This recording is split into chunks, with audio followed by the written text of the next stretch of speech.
So for the topic of euthanasia, like my partner was saying earlier, we're in favor of legalizing euthanasia, physician-assisted euthanasia for terminally ill patients that have less than 6 months to live. And I have a little definition about the Oregon Death with Dignity Act, and what it says is that the people have to make self-administration mandatory, so they have to give themselves the medicine, so it's not even going against the Hippocratic Oath, which doctors have, that tells them that they can't legally kill people because they're just prescribing medication and they're not forcing you to take the pills or anything like that. And they're barred from lethal injection. Forced participatory doctors are forced to report to the state, and it's only applied to terminally ill patients with less than 6 months to live. And that's according to John Rash from the Supreme Court that backs the Oregon Assisted Suicide, and that's from 2006. And the opposition also said that, like I was saying, that hospice is going to be the best option for them, but assisted suicide doesn't say that you're denied hospice. This is usually towards the end after all of the other options are exhausted and you're still suffering, the pain medication isn't helping, and this is your only out.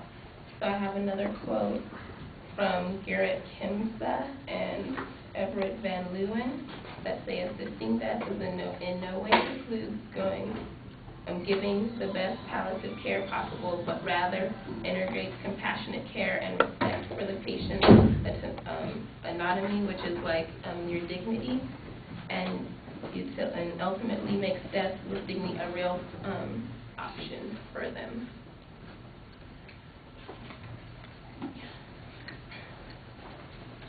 Also have some quotes about how since the law in Oregon has been passed in 1997, there has been 401 patients who have died under the terms of the law, and in the 2008 census, because the state is required to tell how many people are having a physician-assisted suicide so that it's controlled under the law. In 2008, 78% of participants were between the ages of 55 and 84 years old. 98% of them were white, and 80% were well-educated, and they were more likely to have cancer. And this is slightly up their age than previous years. It also says that 98% were enrolled in hospice care at that time, which is just showing that hospice care isn't the only option for them. It's not the ultimate goal that they have. They want to end their suffering, so they need something that they can do that's legal, because yes, they need that. Let's see.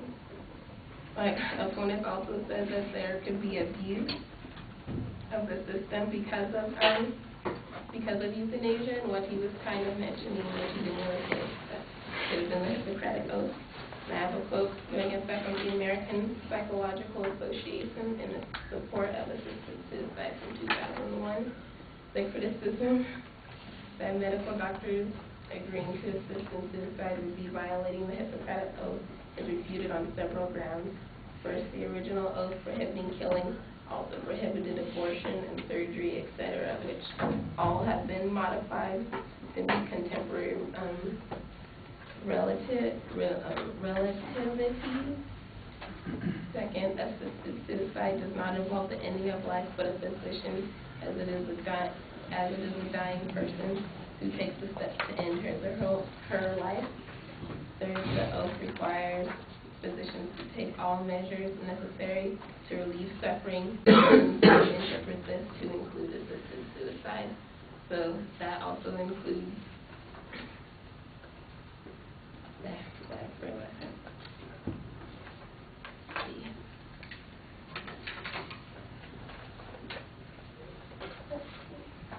my opponent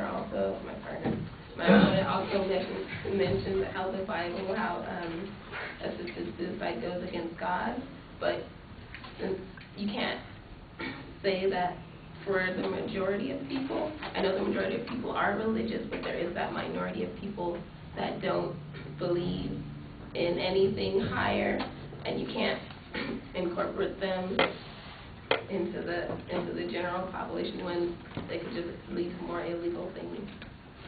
And,